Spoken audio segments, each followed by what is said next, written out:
Beato Widukind de Sajona, duque mártir, memoria libre, 7 de enero. Pascua florida del 795 en Agni, posesión real, adornada de mármoles traídos de Ravenna, de tapices, regalos de Bizancio y de Bagdad. Las campanas celebran gozosas la resurrección del Señor. Entretanto, el rey cruza los jardines, rodeado de brillante corte, alta estatura, paso firme, presencia majestuosa y actitud arrogante que hace olvidar los dos defectos de su cuerpo, el vientre abultado y el cuello grueso y corto.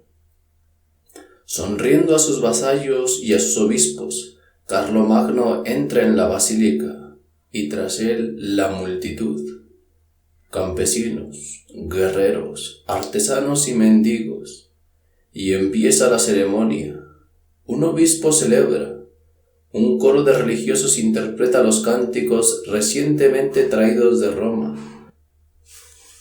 Los candelabros brillan sobre el sencillo altar de mármol. De los techos cuelgan coronas de oro y arcas llenas de reliquias, bordados resplandecen, y la basílica queda inundada del perfume de los incensarios.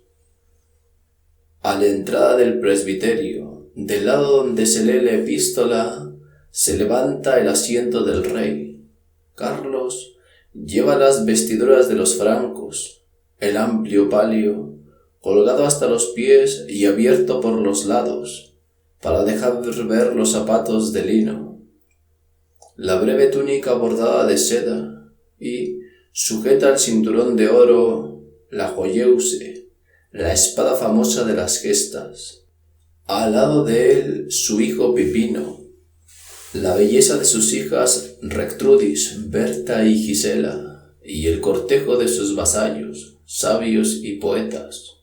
El limosnero Adaladro, el poeta de la corte Teodulfo, Andulfo, el gran funcionario del palacio, Riculfo, el príncipe de los cocineros, el canciller Archambaldo, los secretarios Equinardo y Angilberto, y el sabio Alcuino, a cuyo cargo corrían los negocios de la educación pública. La multitud contemplaba a su rey orgullosa y complacida, al creador del imperio, al vencedor de tantas batallas, al señor cuyo poder se sometían los reyes lombardos, los emires del Ebro y los jefes sajones de Weser y el Elba. Le miraba abismado en la antigua liturgia de los misterios divinos, siguiendo con atención los movimientos del sacerdote, leyendo los textos sagrados en un libro de letras doradas que un clérigo sostenía delante de él. Pero había sobre todo un hombre que no perdía la vista del reclinatorio donde se arrodillaba el rey. Iba descalzo. Una desarreglada melena rubia caía de la cabeza, descubierta, y un vestido harapiento cubría su cuerpo arrogante y atlético. Poco a poco, desde el fondo de la basílica, se había ido abriendo camino de entre la multitud hasta ponerse en primera fila, cerca de los nobles.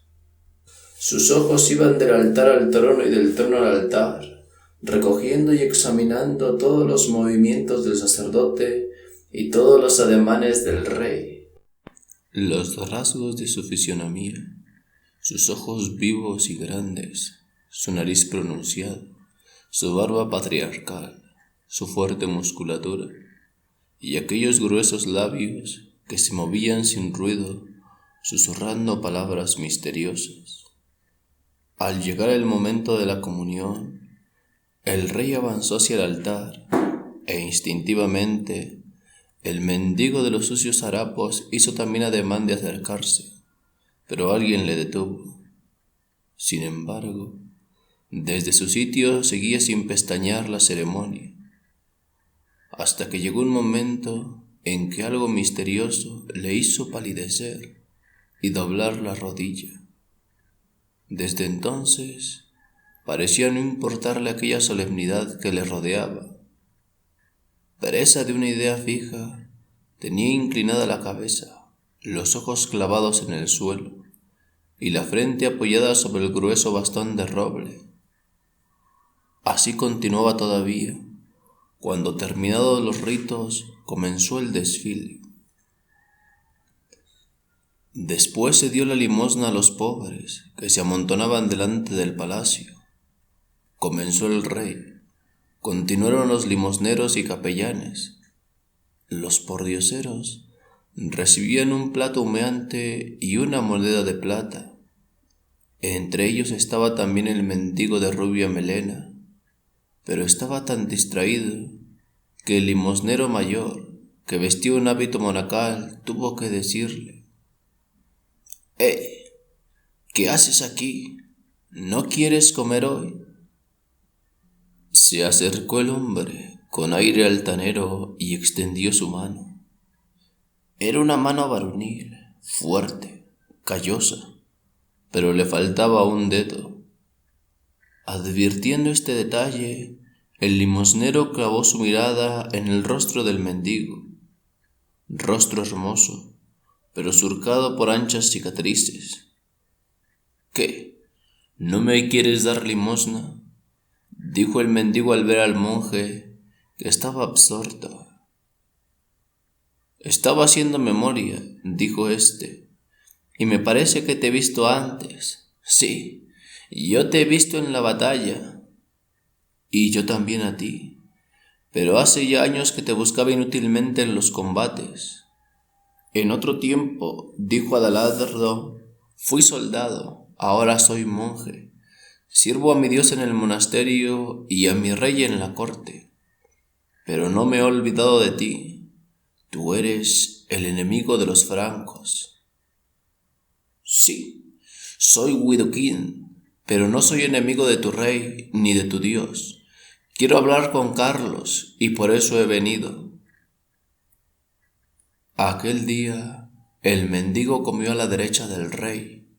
Unos días más tarde se bautizó y a continuación juró fidelidad al rey de los francos.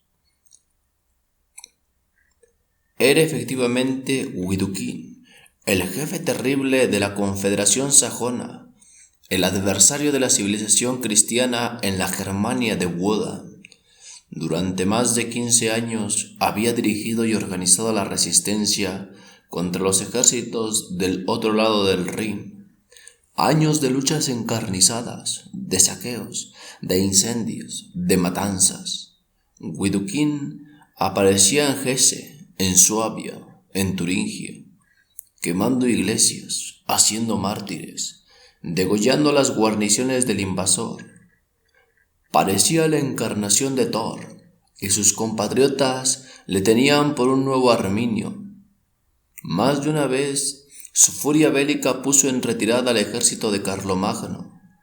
En los momentos difíciles, cuando sus compañeros de armas se dirigían a implorar el perdón del enemigo, Widukind desaparecía. Se escondía entre los bosques a curar sus heridas, se refugiaba en la corte del rey de la Dania, o recorría las orillas del Báltico reclutando nuevos guerreros, pero volvía en cuanto el rey Carlos cruzaba los Alpes o los Pirineos. La guerra se prolongaba sin cesar. El mismo rey comenzaba a tratar con aquel rival temible. Widukind había recibido una invitación para negociar la paz, pero antes de comprometer su palabra, quiso ver de cerca al enemigo de su pueblo, conocer su poder, asistir a las ceremonias de su religión. Ahí le había subyugado la gracia, más aún que la magnificencia imperial. Así se lo contaba él a Carlomagno. Durante todos estos días he estado observándote, siempre que aparecías en público. Te vi triste cuando conmemorabas la muerte de tu Dios. Noté 2 días más tarde que una gran alegría brillaba en tu cara.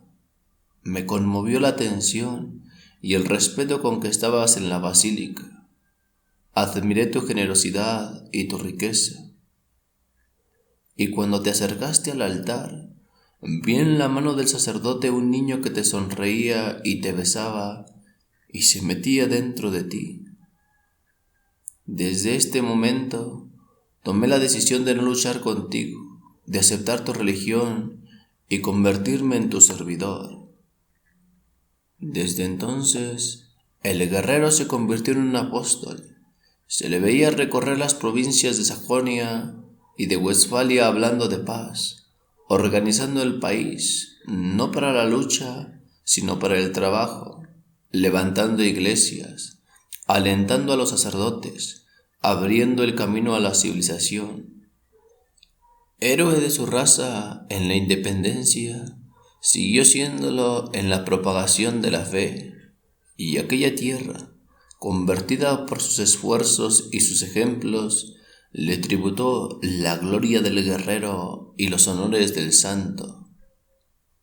Donde abundó el pecado, había dicho el apóstol, sobreabundó la gracia.